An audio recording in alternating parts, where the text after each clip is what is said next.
নমস্কার, good morning. কেমন আছেন সবাই? আজকে ২৯শে ডিসেম্বর ২০২৫ আমরা যাচ্ছি শিলংয়ে। এই রাস্তা ধরেই সোজা চলে গেলেই অরুণাচল প্রদেশ আর কাজিরাঙ্গার দিকে যাওয়া যায়। আমরা ডান দিকে ঘুরে গেলাম কারণ আমরা শিলং যাচ্ছি। এর আগের পর্বে আপনারা দেখেছিলেন আমি মিজোরাম ভ্রমণ শেষ করে ২৮শে ডিসেম্বর আমি সন্ধ্যে ৭টার ট্রেন ধরেছিলাম মিজোরামের সাইরাং থেকে। আজকে সকালেই আমি পৌঁছে গেছি গুয়াহাটি। সেখান থেকে একটা ক্যাব রেন্ট করে এখন on the way to Shillong. মেঘালয়ের লোকাল খাসি সম্প্রদায়ের গড়া একটা বাজারের পাশে আমরা একটুখানি ব্রেকফাস্ট সেরে রওনা হচ্ছি বাকি জার্নির দিকে। গৌহাটি থেকে মেঘালয়ের রাজধানী শিলং প্রায় ১০০ কিলোমিটার দূর। সময় লাগে যায় মোটামুটি ২ থেকে ২.৫ ঘন্টা।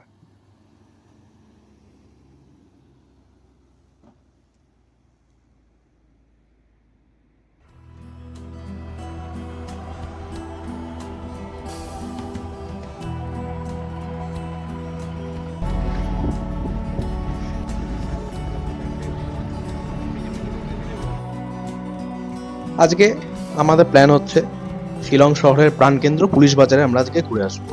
কারণ আজকে এমনিতেই সময় একটু কম, তো হোটেলে একটু ফ্রেশ হয়ে নিয়ে তারপর পুলিশ বাজারের দিকে যাওয়া যেতে পারে।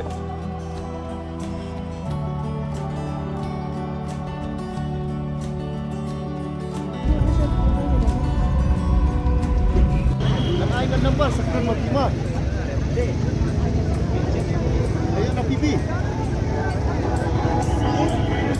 Oh, yan lang ang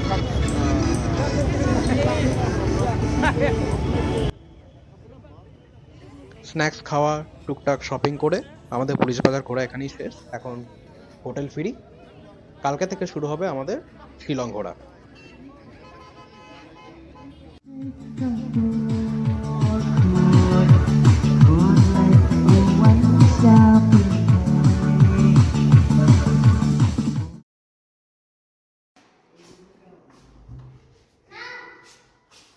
নতুন দিনের নতুন সকাল। এখন আমি রেডি হচ্ছি, একটু পরে বেরিয়ে পড়বো। তার আগে একটা কমপ্লিট রুম ট্যুর দিয়ে দিই আমাদের থাকার জায়গা। Simple but comfortable. এই জায়গার লোকেশন হচ্ছে ল্যামুখড়া। রোদটার জন্য ঠান্ডাটাকেও বেশ সুন্দর উপভোগ করা যাচ্ছে। এখন টেম্পারেচার চলছে ১৬ ডিগ্রি সেলসিয়াস।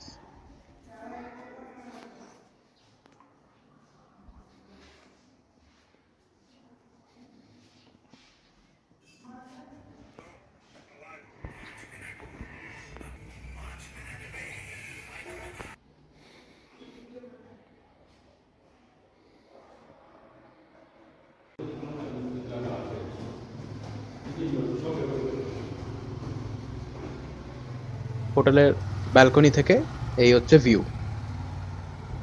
ভিউ আর কি, একটা নেবারহুডের মধ্যে আছি আর কি। পাহাড় দেখা যায়, এক্ষুনি দেখাচ্ছি। দূর থেকে বেশ সুন্দর একটা পাহাড় দেখা যায়।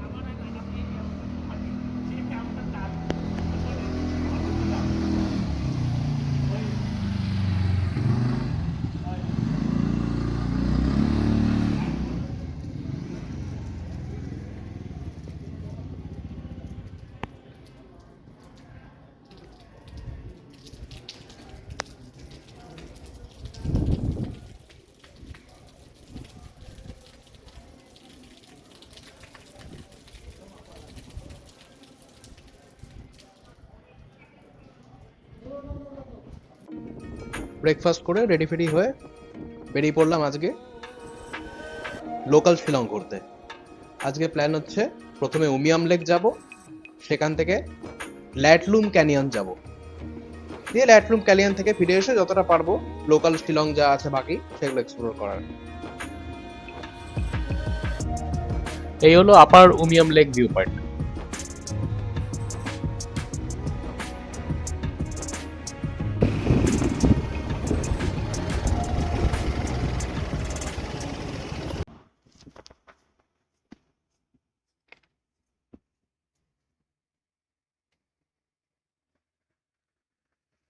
একটু আগেই আমি আপার ভিউ পয়েন্ট থেকে উমিয়াম লেককে দেখলাম।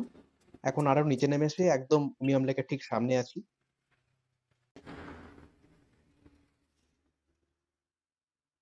সামনে এই বড় জলাধার। এটা একটা ন্যাচারাল লেক নয়, অ্যাকচুয়ালি এটা একটা ম্যান-মেড রিজার্ভার। উমিয়াম রিভারকে ড্যাম করে এই লেক ক্রিয়েট করা হয়েছে। শিলংয়ের পাওয়ার আর ওয়াটার সাপ্লাইয়ের জন্য এটা খুবই ইম্পর্টেন্ট।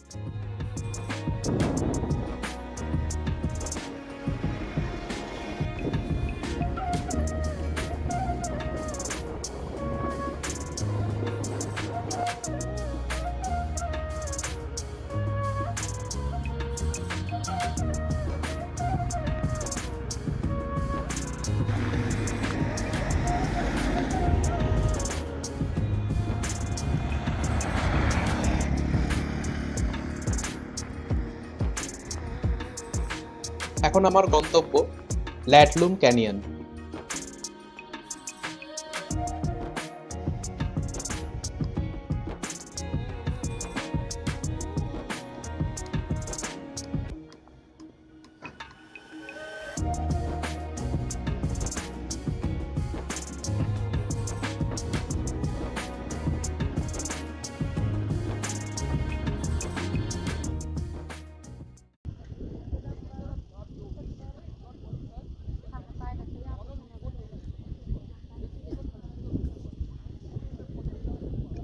এখন আমি ল্যাটলুম ক্যানিয়নে।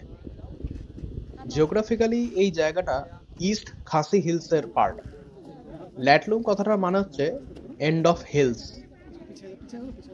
আজকে ওয়েদারটা বেশ ক্লিয়ার, তাই পুরো ভ্যালিটা খুব ওপেন দেখতে পাচ্ছি। ঠান্ডা জোর হাওয়া, একদম ননস্টপ হাওয়া দিচ্ছে।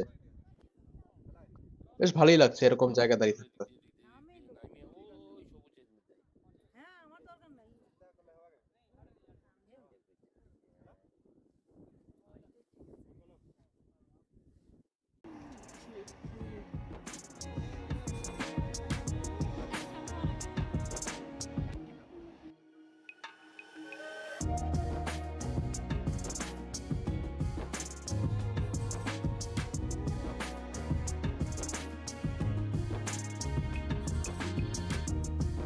ল্যাটলুম ঘোরা শেষ হলো।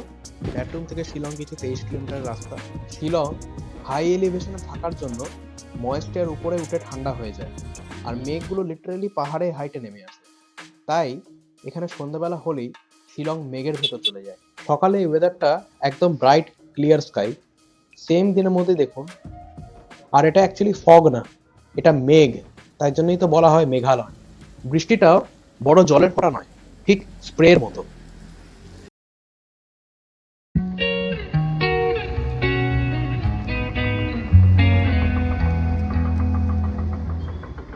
আরেক নতুন দিন।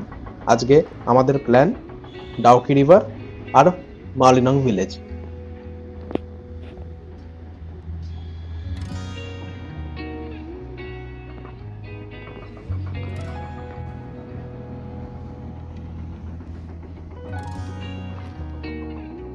শিলংয়ে একটা বেশ কার মডিফিকেশন কালচার চলে খুব। আমাদের গাড়িটাতে এই প্রজেক্টর হেডলাইটস, মোটা টায়ার, ভালো সাসপেনশন সব আফটার মার্কেট লাগানো হয়েছে। রাস্তা আস্তে আস্তে প্রচুর কনস্ট্রাকশন দেখলাম। শিলংয়ে র্যাপিড ডেভেলপমেন্ট হচ্ছে রোডস এর হিসেবে। ড্রাইভারকে জিজ্ঞেস করলাম এখানে রেলওয়ে কেন হয়নি, তো ড্রাইভার বলল যে এখানে রেলওয়ে অ্যালাউ হয় না, মেঘালয় সরকার এখানে রেলওয়ে অ্যালাউ হতে দিচ্ছে না নাকি।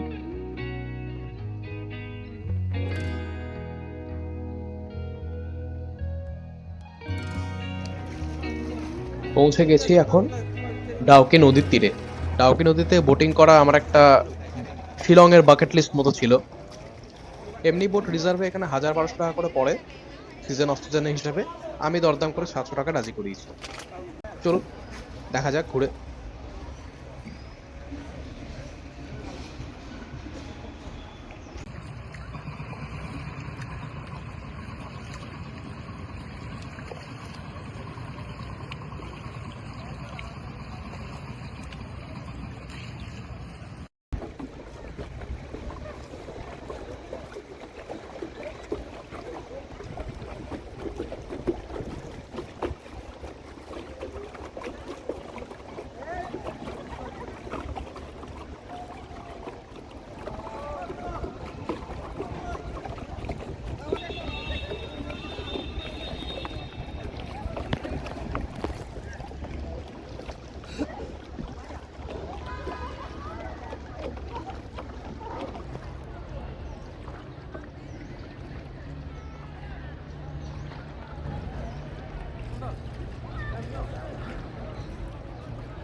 এই বোটে করে এখন আমরা বাংলাদেশের বর্ডারের খুব কাছে যাচ্ছি।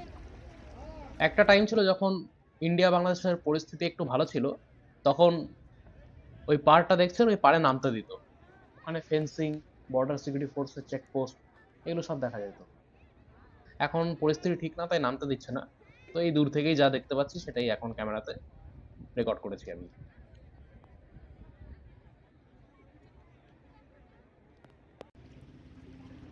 এই নদীর নাম হলো উমগট, যেটা হচ্ছে লোকাল নাম। আর এই শহরটা which is a border area to Bangladesh হচ্ছে ডাউকি।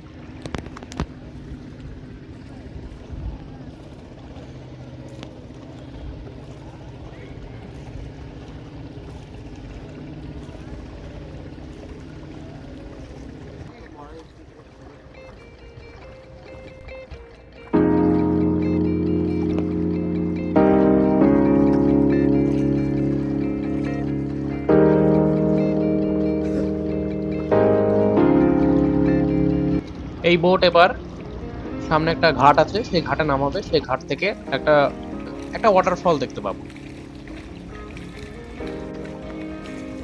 নদীটা যথেষ্ট ক্লিয়ার, কিন্তু অত ক্লিয়ার না যেরকম সোশ্যাল মিডিয়া দেখায়, বাট স্টিল যথেষ্ট ক্লিয়ার, ন্যাচারাল।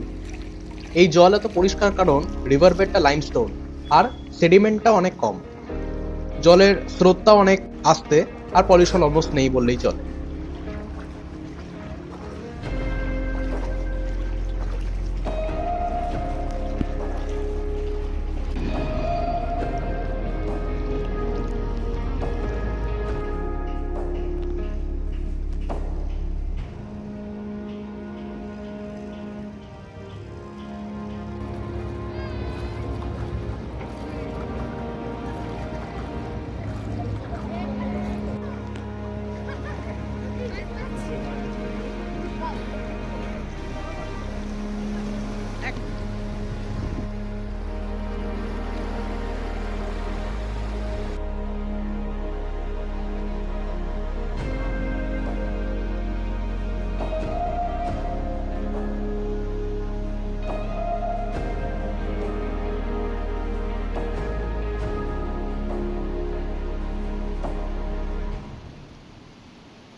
শিলংয়ে একটা খুবই one of the best experience হচ্ছে ডাউকিতে বোটিং করা।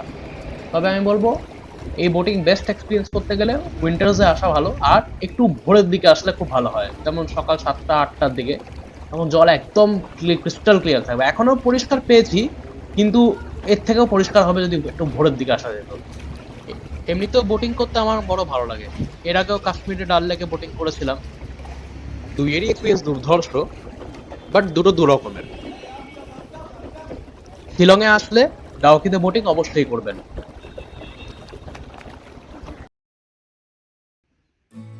শিলংয়ে বোটিং শেষ। এই গ্রামের একটা ছোট্ট দোকানে একটু ব্রেড টোস্ট আর চা খেয়ে এবার রওনা হব মলিনং এর উদ্দেশ্যে।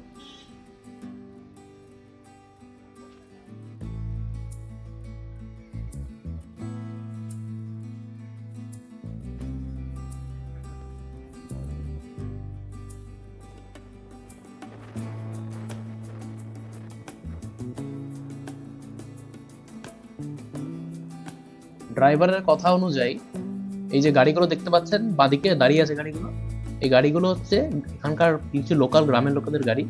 বলা হয়, মানে ড্রাইভারই বলছে যে এই গাড়িতে করে আর কি ইল্লিগাল স্মাগলিং অ্যাক্টিভিটিস, যেমন সোনা, গরু, এমনকি ইল্লিগালি বর্ডার পারাপারের কাজ কারবারও নাকি এই রুট দিয়ে হওয়ার সম্ভাবনা খুব বেশি।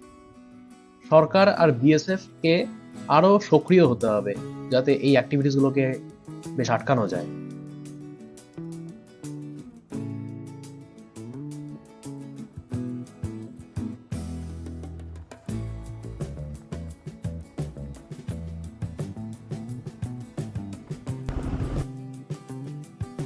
মলিনং এখনো আরো 3 কিলোমিটার মতো রাস্তা বাকি।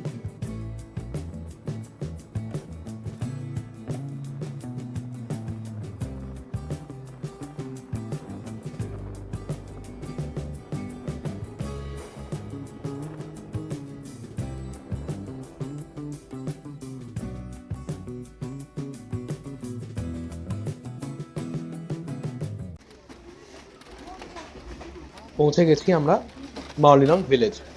বলা হয় এই ভিলেজই নাকি এশিয়াস ক্লিনেস্ট ভিলেজের রেকর্ড রাখে।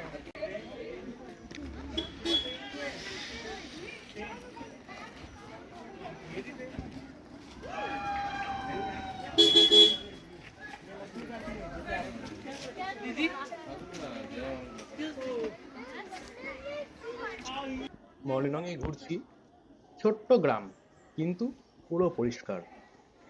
এটা ক্লিনেস্ট ভিলেজ বলে পপুলার হয়েছে ঠিকই, কিন্তু মেইনলি লোকাল কমিউনিটি এফোর্টের জন্যই।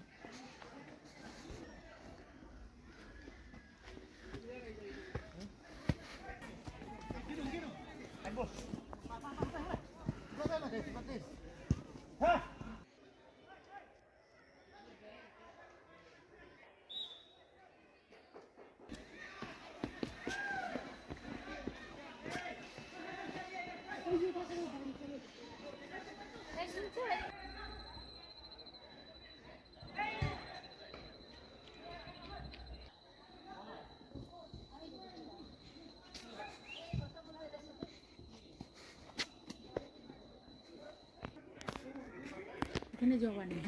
হ্যাঁ জবা আছে। কিন্তু কি ওই যে ছেলে দেখছিলাম আমরা।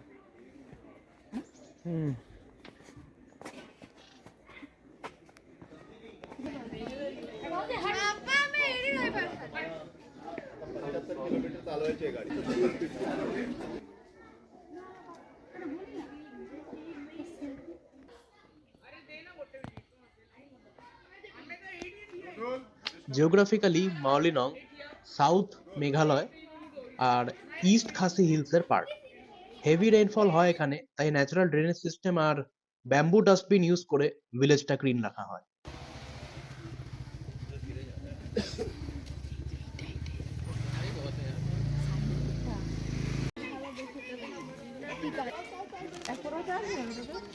এটা কোনো গভর্নমেন্ট ড্রিভেন প্রজেক্ট নয়, completely local driven.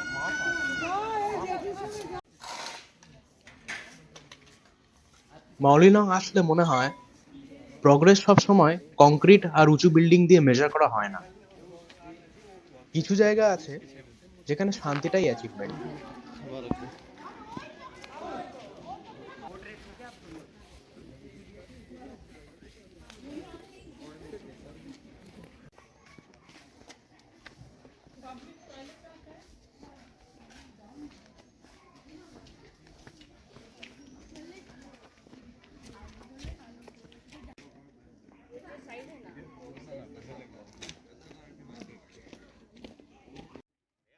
Tribal community যেমন গারো, খাসি, জয়ন্তিয়াদের কুটির বাড়ি যেরকম হয়, সেটা একটা রেপ্লিকা।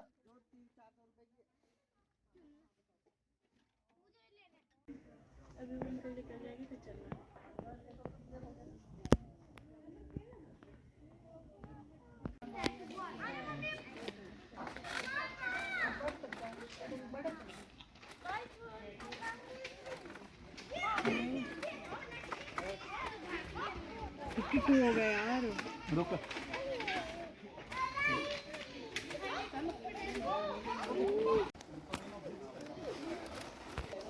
কাঠ, বেত আর বাঁশের কঞ্চি দিয়ে কি অসাধারণ সব ব্রিজগুলো বানানো হয়েছে এখানে।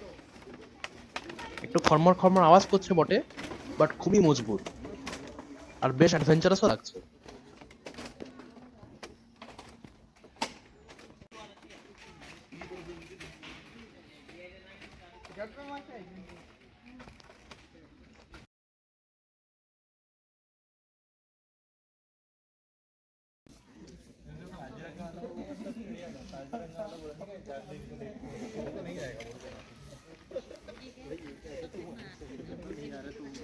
उसकी भी दिक्कत नहीं है ना, दिक्कत है शिखर के और उसकी उसको अगली बार आना नहीं है, उसको भी नहीं आना, उसको लेकर नहीं आना अगली बार। तो चाय नहीं मिली भाई इनकी छत पे जाके लेंगे ज़्यादा अच्छा आएगा। चलो মাওলিনং গ্রামের কাছেই এই লিভিং রুট ব্রিজ। মোটামুটি 10 মিনিট ট্রেক করেই এই লিভিং রুট ব্রিজ অব্দি পৌঁছে যাওয়া যায়। লোকাল খাসি কমিউনিটি রাবার গাছের শিকড় দিয়ে বছরের পর বছর ধরে এই ব্রিজটাকে বানিয়েছে।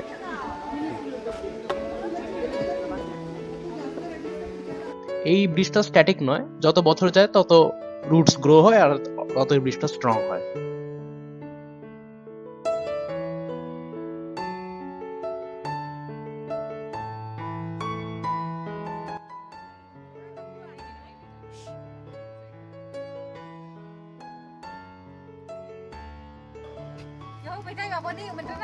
Cái này thì cái này mày.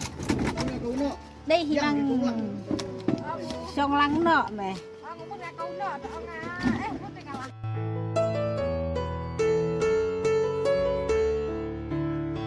Mawlynnong থেকে বেরিয়ে এখন শিলং রিটার্ন করছি। লাস্ট 3টে দিন লেক, ক্যানিয়ন, রিভার, ভিলেজ আর প্রাণোজ্জ্বল শহর দিয়েই ভরা ছিল।